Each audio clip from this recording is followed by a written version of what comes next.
Hello everyone, I hope you all are fine.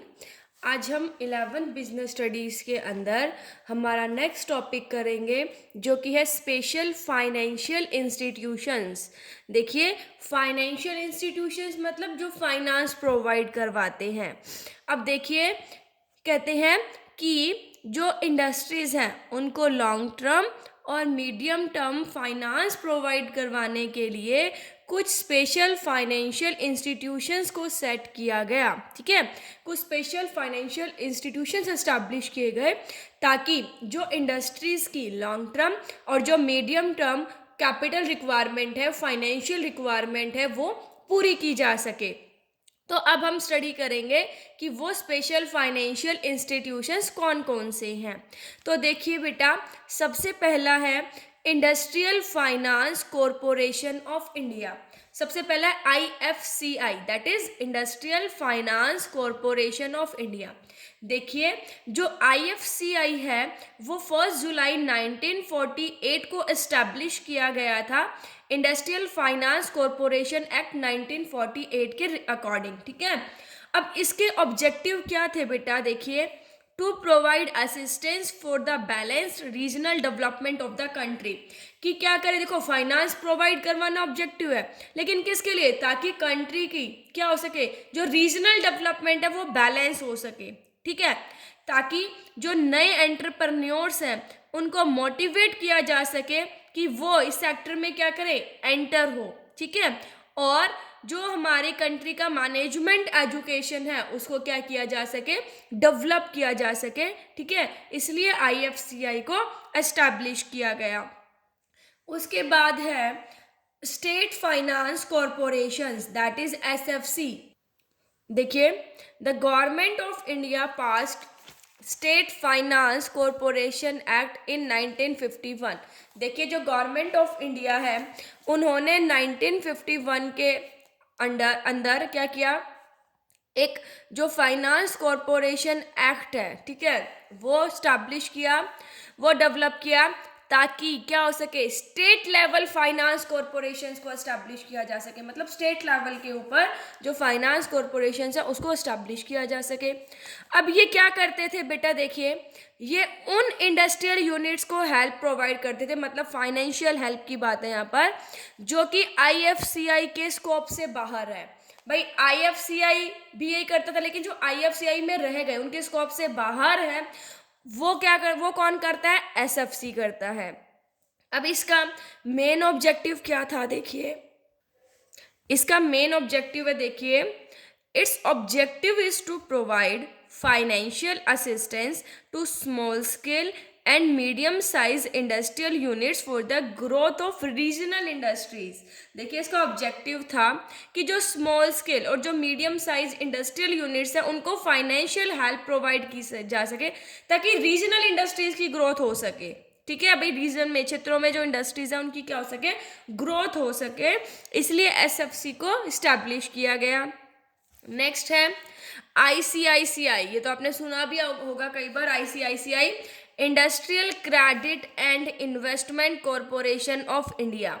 देखिए, ICICI को January 5, 1955 में establish किया गया as a public limited company under the company act के अंदर। एज ए पब्लिक लिमिटेड जो कंपनी है वो इसे एस्टैब्लिश किया गया। कब किया गया एस्टैब्लिश? 5 जनवरी 1955 को। अब इसके मेन ऑब्जेक्टिव्स क्या है बेटा? देखिए, to provide loans to private sector industries for the creation, expansion and modernisation. देखिए, जो प्राइवेट सेक्टर इंडस्ट्रीज हैं उनको लोन प्रोवाइड करवाने के लिए एस्टैब्लिश किया गया ताकि वो क्रिएट हो सके। एक्सपेंशन, ठीक है, एक्सपेंशन का मतलब बढ़ाना चाहते हैं अगर वो अपने बिजनेस को, तो वो बढ़ा सके, उनके लिए फाइनेंस प्रोवाइड करवाना। मॉडर्नाइजेशन मतलब पुरानी टेक्निक को छोड़कर न्यू टेक्नोलॉजी को अडॉप्ट करना, तो मॉडर्नाइजेशन के लिए भी क्या करना, लोन प्रोवाइड करना। उसके बाद है, देखिए, to encourage the participation of foreign capital in the economy, ताकि इकोनॉमी के अंदर जो फॉरेन कैपिटल का पार्टिसिपेशन है वो बढ़ सके। और जो to encourage private ownership of industries, और इंडस्ट्रीज की क्या हो, प्राइवेट ऑनरशिप हो, मतलब प्राइवेट सेक्टर के ऊपर इसने क्या किया गया, ज़्यादा फोकस किया गया ताकि वो क्रिएट हो सके, वो एक्सपैंड हो सके और उनका मॉडर्नाइजेशन हो सके। ठीक है, उसके लिए आईसीआईसीआई को इस्टेब्लिश किया गया था। नेक्स्ट आता है हमारा industrial development bank of India, that is IDBI, industrial development bank of India. देखिए जो IDBI है वो कब एस्टैब्लिश किया गया, 1 जुलाई 1964। 1 जुलाई 1964 को जो industrial development bank of India है उसे एस्टैब्लिश किया गया। Its main objectives are as follows. अब इसके मेन ऑब्जेक्टिव्स देखिए क्या क्या थे। To coordinate the activities of other financial institutions including commercial banks. अब ये क्या करता था बेटा कि जितने भी दूसरे फाइनेंशियल इंस्टीट्यूशंस हैं जिनके अंदर कॉमर्शियल बैंक्स भी आ गए उनकी एक्टिविटीज को कोऑर्डिनेट करना। ठीक है, to provide assistance to other financial institutions, और जो अदर फाइनेंशियल इंस्टीट्यूशंस हैं अगर उनको फाइनेंस की ज़रूरत है तो वो प्रोवाइड करवाना। To provide assistance to the industrial units directly. अब जो इंडस्ट्रियल यूनिट्स है उनको डायरेक्टली ये प्रोवाइड करवाता था finance. To provide managerial and technical assistance to industries. अब इंडस्ट्रीज को कोई भी मैनेजरियल हेल्प चाहिए, कोई टेक्निकल हेल्प चाहिए तो वो भी IDBI जो है वो प्रोवाइड करवाता था। ठीक है, तो इनको प्रोवाइड करवाने के लिए मतलब जो अदर फाइनेंशियल इंस्टीट्यूशंस है उनकी एक्टिविटीज़ को कोऑर्डिनेट करने के लिए, अदर फाइनेंशियल इंस्टीट्यूशंस को फाइनेंशियल हेल्प प्रोवाइड करवाने के लिए, इंडस्ट्रियल यूनिट्स को डायरेक्टली फाइनेंस प्रोवाइड करवाने के लिए और इंडस्ट्रीज को मैनेजरियल और टेक्निकल हेल्प प्रोवाइड करवाने के लिए जो industrial development bank of India है उसे एस्टैब्लिश किया गया। और इसे कब एस्टैब्लिश किया गया था, 1 जुलाई 1964 को इसे एस्टैब्लिश किया गया था। नेक्स्ट है हमारा state industrial development corporations, that is SIDC। अब देखिए स्टेट इंडस्ट्रियल डेवलपमेंट कॉरपोरेशंस क्या है। देखिए इंडिया के अंदर जो स्टेट गवर्नमेंट्स हैं उन्होंने अपने अपने स्टेट्स के अंदर काफ़ी क्या किए गए, SIDs को सेट किया। ठीक है, SIDC मतलब स्टेट इंडस्ट्रियल डेवलपमेंट कॉरपोरेशंस। अब देखिए बेटा इसका ऑब्जेक्टिव क्या है, the objectives of the SIDs differ from one state to other.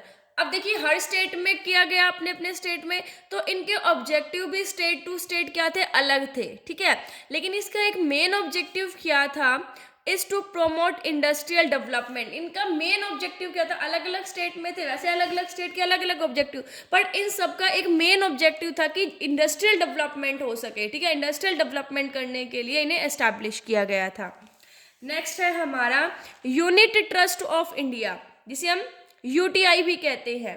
देखिए it was established on 1 Feb 1964 under the unit trust of India act 1963। देखिए इसे 1 फरवरी 1964 में एस्टैब्लिश किया गया। कौन से एक्ट के according, unit trust of India act के अकॉर्डिंग। अब देखिए 1963 में एक्ट आया था, उसके अकॉर्डिंग इसे 1 Feb में क्या किया गया, 1964 में एस्टैब्लिश किया गया। और लेकिन इस ट्रस्ट ने अपना काम कब स्टार्ट किया, 1 जुलाई 1964 में अपना काम स्टार्ट किया। अब UTI के बेसिक ऑब्जेक्टिव्स क्या क्या थे, to mobilise the community small saving and channelise them into productive ventures, कि जो सोसाइटी के जो लोगों की छोटी छोटी सेविंग्स है उनको लेकर एक अच्छी जगह इन्वेस्ट करना। ठीक है, जो प्रोडक्टिव वेंचर्स हैं मतलब उनसे इकट्ठा कर इंडस्ट्रियल यूनिट्स को क्या करना, प्रोवाइड करवाना, मतलब सेविंग्स को कलेक्ट करके उनको एक अच्छे प्रोडक्टिव वेंचर्स के अंदर इन्वेस्ट करना। To ensure financial aid to the industries and good income to the public. भाई सीधी सी बात है, जो इंडस्ट्रीज है ठीक है उनको पैसा चाहिए था तो इसने क्या किया, लोगों की छोटी छोटी सेविंग्स लेकर उनको दे दिया पैसा, और बदले में जिन्होंने फाइनेंस प्रोवाइड किया उनको एक अच्छी इनकम मिलती थी। ठीक है, तो दोनों फायदों की फाइनेंशियल हेल्प इंडस्ट्रीज को मिल गई और पब्लिक को भी एक अच्छी इनकम हो गई। अब देखिए नेक्स्ट है, आपको इनकम कैसे होगी, मान लीजिए कि जैसे कंपनी शेयर्स इशू करती है, डिबेंचर्स इशू करती है। ठीक है, अब कंपनी ने शेयर्स इशू किए तो लोगों ने खरीदे तो कंपनी के पास पैसे आ गए और लोगों को शेयर्स के ऊपर डिविडेंड मिल गया। ठीक है, तो ऐसे करते हैं, ऐसे ये काम है इनका। उसके बाद है industrial investment bank of India, that is IIBI। ये देखिए स्टार्टिंग में इसे एस्टैब्लिश किया गया industrial reconstruction corporation of India to work for the rehabilitation of 6 unit. जो 6 यूनिट्स थी, मतलब ऐसी यूनिट्स, ऐसे इंडस्ट्रियल यूनिट जो लॉस में चल रही थी, उनको ठीक करने के लिए। It was reconstituted and renamed as the Industrial Reconstruction Bank of India in 1985। अब 1985 में से दोबारा से बनाया गया और उसका नाम रख दिया industrial reconstruction bank of India. उसके बाद फिर 1997 में इसका नाम चेंज किया गया, फिर रखा गया industrial investment bank of India. अब इसके मेन ऑब्जेक्टिव क्या थे? जो 6 यूनिट्स है, ऐसी यूनिट जो लॉस में चल रही हैं, उनको अच्छे से मैनेज कर, मतलब उनका जो मैनेजमेंट सिस्टम है वो इम्प्रूव करने के लिए, जो 6 यूनिट्स है उनकी शेयर कैपिटल को दोबारा से ऑर्गेनाइज करने के लिए और लिबरल टर्म में उन्हें फाइनेंस प्रोवाइड करवाने के लिए IIBI को एस्टैब्लिश किया गया। नेक्स्ट है बेटा life insurance corporation of India, that is LIC। LIC को LIC एक्ट 1956 के एक्ट के अंदर 1956 में एस्टैब्लिश किया गया आफ्टर नेशनलाइजिंग 245 एग्जिस्टिंग इंश्योरेंस कंपनी। जो पहले इंश्योरेंस कंपनी चल रही थी ना 245, उनको नेशनलाइज करने के बाद क्या किया गया? LIC को LIC एक्ट 1956 जो एक्ट है उसके अंदर 1956 में एस्टैब्लिश किया गया। अब इसके मेन ऑब्जेक्टिव्स क्या थे? वही कि लोगों की सेविंग्स को मोबिलाइज करना and make it available to industrial concern, और इंडस्ट्रियल यूनिट्स को प्रोवाइड करवाना। अब देखिए अगर हम अपना लाइफ इंश्योरेंस कॉरपोरेशन करवाते हैं, अपनी पॉलिसी करवाते हैं LIC के रिगार्डिंग, तो देखिए हम क्या करते हैं? अपनी सेविंग्स को एक अच्छी जगह इन्वेस्ट करते हैं। जब हमें तो देखो क्या मिलता है, हमें उससे रेगुलर इनकम मिलती है। भाई हमने कहा हमने 5 लाख की लाइफ इंश्योरेंस पॉलिसी करवाई, आपको पता है लाइफ इंश्योरेंस में सिक्योरिटी भी होती है और इन्वेस्टमेंट भी। भाई कुछ टाइम बाद मुझे वो 6 लाख मिल जाएगा, तो मेरा तो फायदा हो गया। और जो लाइफ इंश्योरेंस कॉरपोरेशन है वो आगे ये पैसा किसको प्रोवाइड करवाते हैं? इंडस्ट्रीज को, ताकि वो अच्छी जगह इन्वेस्ट कर सके, ठीक है, और उनसे हमारी इकोनॉमी को फायदा हो सके। तो उसके बाद है to provide direct loan to industrial units, वो ये कि इंडस्ट्रियल यूनिट्स को डायरेक्ट लोन प्रोवाइड करवाने के लिए अंडरराइटिंग एक्टिविटीज में भी ये इन्वॉल्व है, मतलब सब्सक्राइब करवाते हैं शेयर्स और डिबेंचर्स में। सो ये थे कुछ फाइनेंशियल इंस्टीट्यूशंस जो कि इस्टेब्लिश किए गए थे इंडस्ट्रीज को मीडियम टर्म और लॉन्ग टर्म प्रोवाइड करवाने के लिए। आई होप आप सबको समझ आ गया होगा। Thank you, stay safe, stay home.